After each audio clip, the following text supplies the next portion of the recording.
glasses for people that come into the store, and we can check, where they're looking and where they go.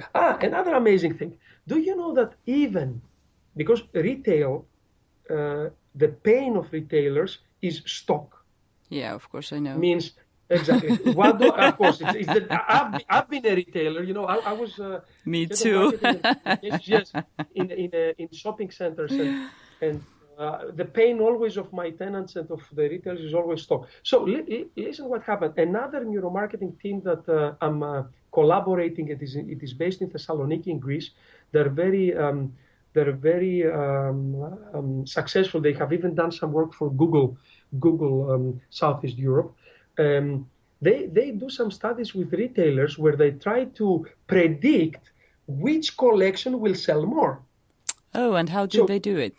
How do they do? This is amazing. Okay, you need a bigger sample. Okay. So why I mentioned this, because for neuromarketing research, sample is the most expensive. It's not a questionnaire that you send out. You have to have one person in a room each time to wear the EEG. So that's the time consuming and let's say the most pricey thing. But you need more than 50 people, even 70 and 100 better. So what do you do? Is the case study that they have done and I have in mind is with eyewear retailer. And the eyewear retailer, a very big eyewear retailer in Athens, glasses, his pain was always, what should I order for this summer season? So they did this study where they brought people in the premises and they exposed them to different samples, glasses, pictures, ads also from glasses, and they were recording how the brain was reacting. Not what the people were saying. It's not if I say I'm excited. That's irrelevant. If my brain shows I'm excited, if my brain shows that my eyes are fixating more in some models than others. So they advised this retailer to place the orders based on the research, and he lowered, if I remember correctly, his stock after the season for more than 50%. He was so happy. Wow. Yes, it's a great really saving in money, really. It's huge. It's actually solving the main pain of retailing. So this is why I'm saying, please don't view, and I'm talking to your listeners, please don't view neuromarketing like just another technique, research technique that with your focus groups can tell you if your new billboard is better from the old one. That is okay, and it works excellent like this. But this is just a small percentage of what neuromarketing can do for you. It can help you really reinvent the business. And a partner of mine in Spain, he's part, as I am also part of the global Sales Brain network of partners. Sales Brain is the pioneering neuromarketing agency. These are the two guys that wrote one of the first books in neuromarketing back in 2002. So I'm a certified neuromarketeer from Sales Brain, and our Spanish partners is as well. And he talks about neurostrategy. Actually, he has developed a methodology to help the whole business become neuro-friendly, not just communications, but the whole business model. Myself also, I've been doing the last 4 years internal communications research. So not only how to convince my external customers, but how to convince our internal customers. Because my customers have to be my brand ambassadors, my employees first. My employees first, and then my customer. So neuromarketing can help you also internally. How to create employees being supercharged and excited about your brand, and then to sell it as the best brand. Otherwise, it will not happen. Excellent. Thank you a lot. It was so inspiring, and I'm happy to tell to our listeners that you can come and you can listen to Dr. Nikolaos Dimitriadis during our Tallinn Marketing Week, when he is going to be one of the main presenters, and he is going to talk more about all the very, very exciting details. So you're welcome to listen. Turundusuudised. And the next topic is today from retail world, from retailing today. And they told that, or announced that specialty outdoor retailer The North Face is taking a desktop-based interactive online shopping experience it launched in December to a new platform. The North Face is launching a mobile app that will let customers find products using natural conversation to conduct searches and receive personalized recommendations. The app is scheduled to launch April 2016. So what do you think about this news? Do you think it's going to be a trend, or is it just something interesting what happens in the retail market? Yes, it's a very interesting case. I've personally been involved in analytics and predictive analytics and the technology behind it since 2009, especially voice recognition, speech to text, etc. Because I think this is what they're trying to do, North Face, to allow you to speak in natural language with the platform, and the platform using what's on IBM to reply to you and help you, guide you through your online shopping. It's a very exciting times. It's very exciting technology. I'm also working with IBM in educating their clients about cognitive, because IBM created this new vision of cognitive business, and I help them talk and prepare marketing direction. So using IBM Watson is fantastic. IBM Watson is really probably the most intelligent machine we have now on the planet. And I think that more and more brands trying to create a natural experience with their clients, it's something we will more and more see. Having said that, I have to say that there are many voices out there in the scientific world talking about a high tech environment, brand environment, but also for the need of a human touch environment. I think that creating a natural language interaction platform is fantastic for telecommunications as well. You know, sometimes you call your telco provider to say some complaints. Maybe from the other side of the line, it will not be a human, but some artificial intelligence machine that will try to help you. And I think we will be seeing more and more. But my call to the world is not to forget the human touch. Yes, maybe if I search alone online on an e-commerce platform, it's boring. If I interact with an AI agent, will make this more meaningful. But somewhere down the line, I have to feel that I talk to a human being. Why? Because our brain has developed to talk to a human being. You know, our brain has developed, especially through humanoids, the last 2 to 3 million years, in human relations and human interaction. Don't forget that language is only 30 to 40,000 years old. So language is a very new thing to the brain. This is why it's also on the top of the brain. It is what we call the neocortex. Neocortex has language skills. Deeper parts of the brain, the parts that are responsible for emotional management and empathy and bonding and loyalty, these do not have language skills. These deeper parts of the brain, they don't communicate through language. They communicate through other things, like through visual and through touch and through eye movement, as we said earlier. And I don't think that the solution to our branding problems is more technology. I think more technology or more tech interaction will make my life easier, but not necessarily a deeper experience. Somewhere down the line, I would say in the beginning and in the end, should be the human touch. And we should never think how to replace this. We should think how we should expand this. So that's my take. Absolutely. I would pretty much agree with you. I was thinking here that if I imagine the shopping situation now, that I have to go to the store and I have to tell to a machine what I would like, then mostly looking from the research we have done a lot in the retail, and when we watch how people shop and what do they think, mostly they don't even know what they are looking for. They are just browsing. They are looking something interesting. They are looking something that could be fresh and new. But they, even when entering the store, they have no clue. Is it going to be a red or yellow or orange? What color? What type? But when they see it, then the emotions arise and they say, yes, it's mine. I want to have it. So it might be that maybe this is also the way that we are trying to rationalize the story where you began this this interview. We try to rationalize the human behavior, trying to think that we are like machines, but still most of the things happens really in the deepest down in the brain.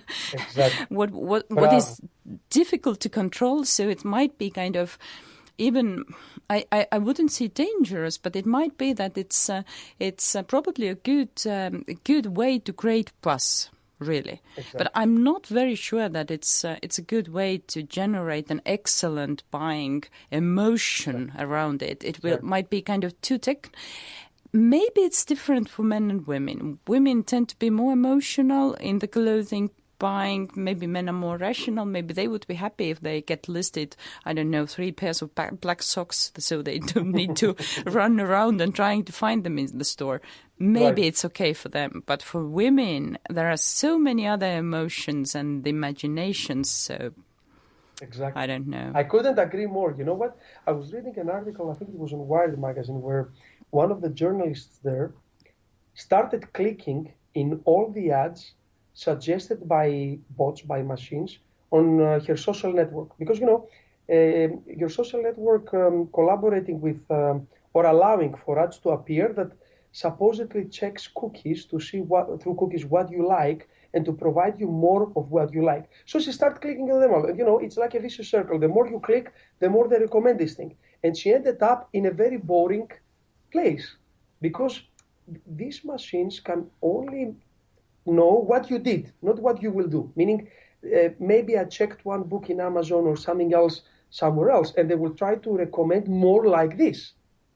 They don't have the ability to recommend something outside using imagination, let's say, or intuition. So there is this human touch that we need in order to make our life more rich and more emotionally satisfying. However, having said that, we like that banks now have ATMs, right? We like that we don't have to go inside to some person to stay on a line and take money. So there are parts of the customer journey that can be automated. Actually, I would say they should be automated because they're the habitual or let's say the procedural parts of the process. But they're the other parts of the customer journey, of the experience that we relish and we want human imagination and human touch and surprise, something that we didn't expect. And this make our life deeper and nicer and more meaningful. This we should never lose. Absolutely. I would prefer automizing the payment process in store. That you don't need to queue, it goes fast, you really take your clothes and you go out and you have paid, so you don't need to worry about that. So maybe these parts would need a bit more of the kind of easier technological solutions, and really all the emotion creating parts let us enjoy until we have the stores. Then we would like to get most out of it. Exactly. And brain science will show this. There is now a lot of books, I don't know if you noticed, there's a lot of books now coming out and voices that are very much against all the overusing technology in our lives and in our businesses. For example, Roman Kersnarich, a philosopher based in London that has done a lot of work on empathy. Actually, I think his book is one of the best in empathy that I have read. He has also a TED speech we can watch. He is very critical on the impact of technology on our empathy. And I remind you that empathy is what makes us human, in the sense that what connects me with you or with any other human on this planet makes me understand and feel what they feel and makes me want to do things to help them. And technology and social media a lot, and also a lot of automated processes rob us I mean, they steal away from us what makes us human and what makes life so exciting. So yeah, there are voices, and I think it's great to use technology for brand building. I think especially with analytics, as well as various parts of my brand touch point. But my question is, do we really understand the brand touch point? Let's first understand it, and then let's see where technology can make it much easier. Save brain energy, you remember? So technology can save my brain energy, but on the other hand, not to take away from me the other brain functions that make me who I am. turunduse täht. We move on to our next topic, that is about our weekly marketing award. It's not last week, it's a little bit older, and Okay. I hope you haven't touched upon this, but for me, it's the best news of this year up to now in marketing communications. Wow, I'm so excited to hear. Yeah, well, Diesel is the very famous apparel company, decided to advertise in Pornhub. I don't know if you know about this. No, you have to tell me more. I'm Googling, but tell me more. It's the most exciting news. Why is exciting? I'll tell you in many ways. First of all, Diesel is the first brand, I would say, accepted and respected to ever go into adult sites and advertise heavily, make agreements with adult sites. So they signed an agreement with Pornhub, with YouPorn, and also they did agreements with dating sites and gay sites. And I think that this is very exciting because you see that normal accepted brands break some barriers. I mean, it's unbelievable that a high street brand is going to appear to the #1 adult site in the world. Yeah, that's news. What's your take on that? Yeah, it's a bit frightening, but thinking about Diesel, then this would be probably the only brand I would imagine doing it and being the first one in it. Well, you know that, for example, Pornhub is the 64th highest visited site on this planet. And I have for you here, I actually found the statement of the creative director of Diesel, which is unbelievable. So he says, well, we all go on websites like Pornhub, you know. So before you start, and now I quote, do things that you do while you're watching Pornhub, maybe you can stop and look at our new pants and shoes, said Nicola Formicetti, the creative director of Diesel. Now, for me, as somebody that it is dealing with the brain, that's very interesting because, you know, in brain and in psychology and neuroscience, we talk about something that's called the arousal state. Arousal state is when the brain is overcharged with arousal, okay, with exciting emotions. So for me, it would be very interesting to do a neuro study to see how the brain reacts in the overstimulation of an adult site and looking at a very prominent brand. Will this be beneficial? Means all the studies we have on arousal state, it's a very famous study done by Dan Ariely of Predictably Irrational fame. Maybe you've heard the book and all his research. So he did this study. He asked college students if they would perform some not so nice acts, and not so proper acts. And then he asked them to go in the room, find some adult sites, get excited, and while excited, to answer again to the questionnaire. And you know what it showed? That when the brain was overexcited, they were more willing to perform these not so proper acts. Because when your brain is overexcited and arousal, it overrides, it inhibits, if you want, the frontal lobes of the brain, the executive part of the brain that does kind of the control. Should this be okay to do or not? You know, am I allowed to do this? It shuts down this part. So for me, it's extremely interesting to see if aroused brains on an adult side will accept in a deeper way Diesel better, or don't forget sometimes the embarrassment response, will actually reject it. We don't know, but for me, it's the most interesting news I saw over the last period in marketing. And the most brave, I would say. It's really interesting. Yeah. My candidate for this week is coming from Estonia, and probably has been a candidate for Weekly Marketing Award before, but we'll still provide them.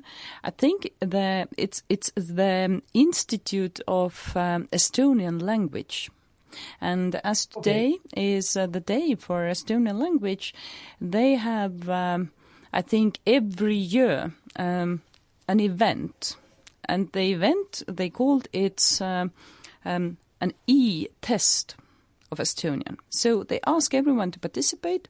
It's from the major radio channel of Estonia, and they read a small text in Estonian, and they ask people to write it in a right way, and then to supply the text to the institute, and they will find out who is the faster and who is writing without any mistakes.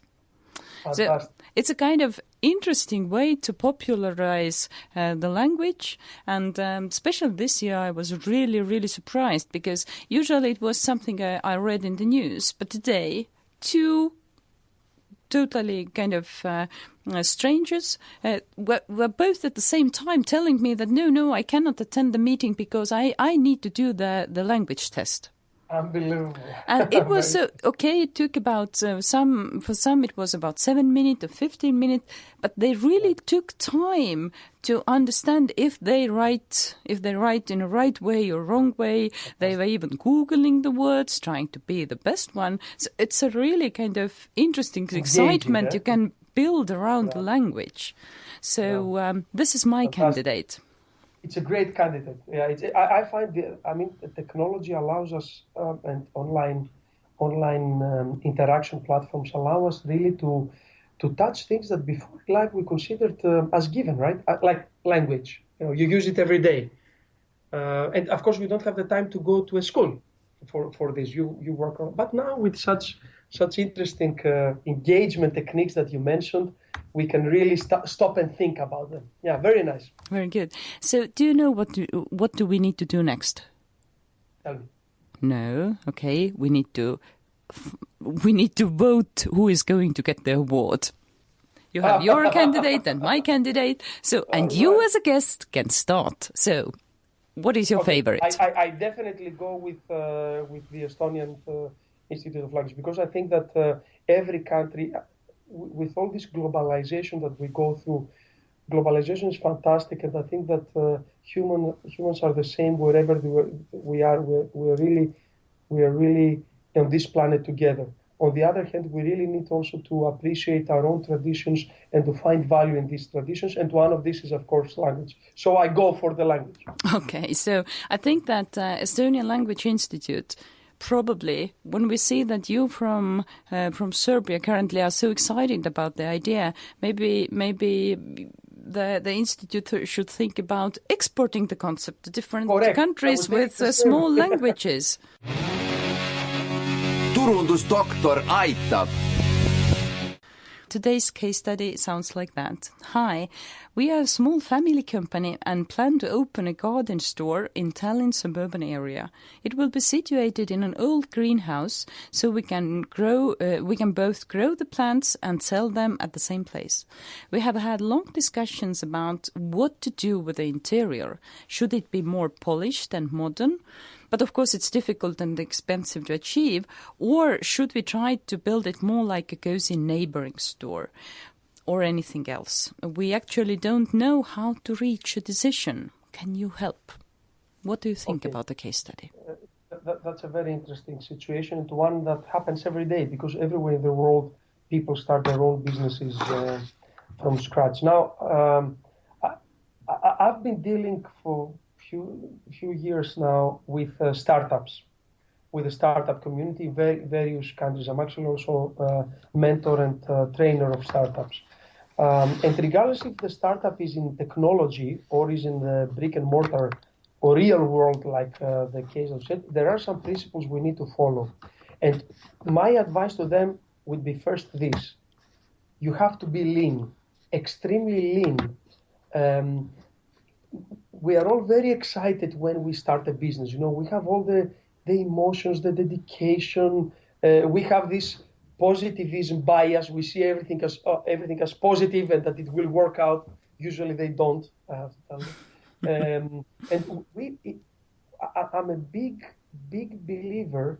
Whenever somebody starts something, and this comes from startup theory, for what they call pivot. Pivot is a term in basketball. Is when a basketball player is standing with his or her back to the basket and then jumps and turns and scores.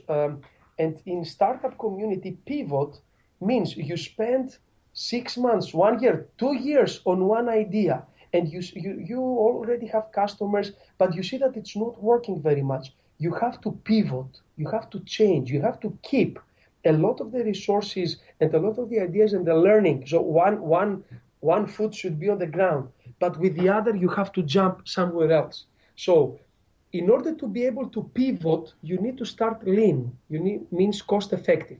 If you spend all your money making or if you get loans from the bank to do a very expensive interior up market, etc., and 6 months down the line you need to pivot, because you realize that the market is reacting differently than you expected, your investment is a barrier. It's a weight that keeps you down. So try to start any business as light as you can. Anyway, we live in a light assets light society. This is what Fortune has announced from last year, and I think they're very right. I mean, we live in an era where assets have to be freeing you, not stopping you down. So whatever interior you decide, it has to be done clever, minimalistic, and with minimum of cost. Why? Because you need to pivot. Not you need, 100% you will have to pivot at one moment.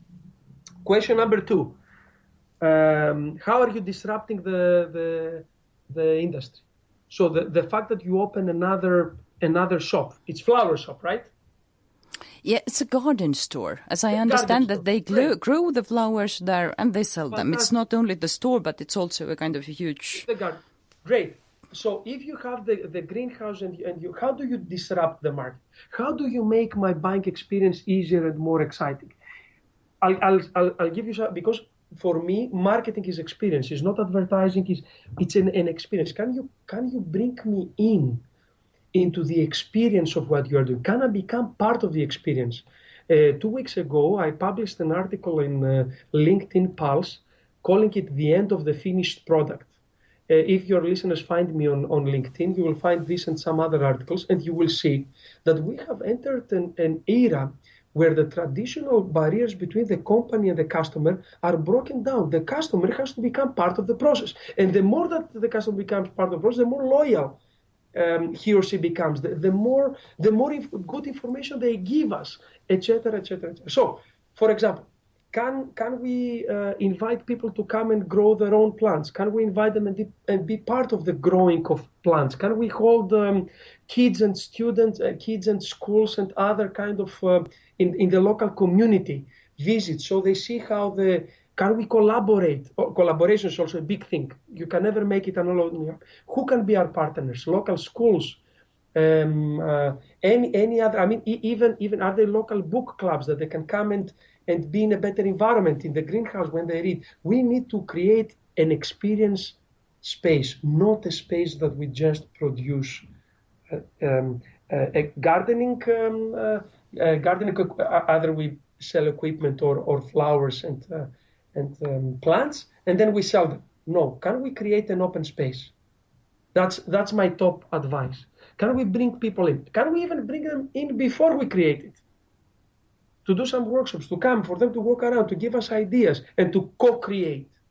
The code name should be co-create. Not I create and I sell to you. We do it together. Okay. This is the... Also, another part is online. Since we have a greenhouse, can we make whatever we sell available throughout the country? Not to be let's say, not to be bound, restricted by our shop. Can we create an online community that people will talk about gardening, that we will share our love about gardening. And that's my last. Do you love gardening? Are you going into this business of gardening? Do you absolutely love gardening? Is gardening the last thing you think when you go to sleep and the first thing you see when you wake up? Because your business will go through ups and downs. There will be moments where you will swear to yourself and you would like to burn the place down and emigrate to another country. You will hate it. But are you into it for the right reason? If you are into it for the right reason, you will keep it forever.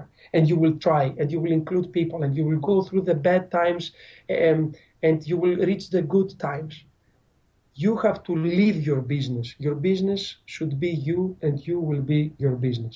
If you do this, you will create the right community in the surroundings. You will create the right online community, and that you will invite people to be part of the satisfaction you derive from what you do in life. That's the only way to do it. Wow. Otherwise, let's do something else. A lot of good suggestions. What I was thinking was that probably also what could be kind of thought through is that in what suburban area the place is going to be located. Is it next to the private houses or next to the apartment houses? So it might be also important that what is the type of choice people are expecting from you and how much they might be willing to spend time with you. If you imagine a garden owner has a lot to do in the garden, they are interested and inspired in a lot of different plants, what they can have in their own garden. So you are going to be like a supplier for them.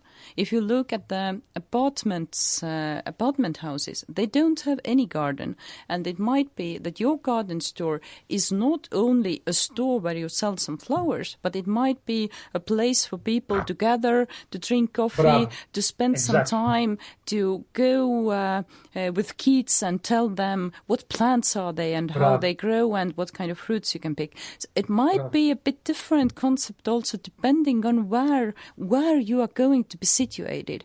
So think about, because I cannot imagine that the store will be so different that people will come from, I don't know, from 100 kilometers to you. Probably the circle is maybe a couple of kilometers they are willing to come. And you really have to understand how would they get maximum out of the space you have created for them, actually.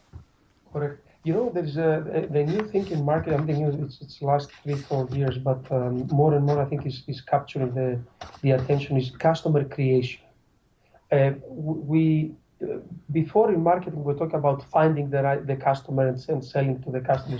But now today we'll talk about customer creation, not new product development, customer development and customer creation. So there is a lot of passion in there. Not just to find the people that are already looking for a product like yours. Because when people are already looking for a product like yours, probably they have another supplier or another supplier, they have their own ideas. It's how you create new customers and how this old customer you transform from a typical transactional customer in whatever industry you are to a newly partnering customer, I would say. That's the best way to put it. And I think everything starts from inside the company, from passion. If you really believe in what you do, if you really cherish every moment with it, you will pass this on to other people. And then you have to be, of course, clever and do everything else that exists in any marketing book, like marketing research, segmentation, where you are, of course, all these things. But you have to consider the experience of people and how you make their lives better. And maybe this is gardening, in retail now we have also the breaking of barriers between the industries. If I go to Zara to buy something, am I buying clothes? Yes, but I'm also buying shoes. Yes. Am I buying fragrances and perfumes? Yes. Am I buying glassware? Eyewear? Yes. Am I buying accessories? Yes. When you go to IKEA, you buy. Do you buy only furniture? Maybe you buy toys for your kid. Maybe you buy food. So is it a food market? Is it a furniture market? Or is it a toy store? So more and more we will see spaces that break the traditional barriers between, products, and we will see more around experiences. So if you create this gardening center and it is an experience center, Maybe you sell gardening equipment, but maybe in few months, and this is the pivot that I'm talking about, you also add some, I don't know, for home or for pets. I don't know, many people maybe are keeping their pets in the garden. So you expand, maybe, as you said, coffee. Maybe you bring some fantastic coffee. So are you a coffee place? Are you a garden place? Are you a pet place? Are you a home decoration place? Are you... And now we talk only about B2C. Let's think B2B. Maybe later you will be getting the big jobs, going to buildings and hotels and catering for their gardens, which is, of course, bigger job, B2B, business to business job. But why not? You have to think also for other channels, not only the let's say B2C market. If I have a garden, what if I'm a company and I build a new building? What will make you different? How your gardening approach is more engaging than the other companies that offer me now gardening approach. Absolutely. So just go on with thinking. There are a lot of ideas, and probably it doesn't even matter where you start from, because be ready for change. Bravo. Be aware and be ready and be prepared for the next change, and not too much fall in love in the today's business what you have. Bravo. Fall in love with your customers, not with your business. Yes. Very good. Thank you a lot, Nikolaus. It was so interesting to talk to you, and a lot of fun and good ideas in there. And dear listeners, please listen us in a week time. Meanwhile, please send us interesting case studies. You know that we'll love to solve them. Sulle meeldis Turundusraadio? Telli endale meeldetuletus järgmiste saadete kohta Marketingi Instituudi kodulehelt.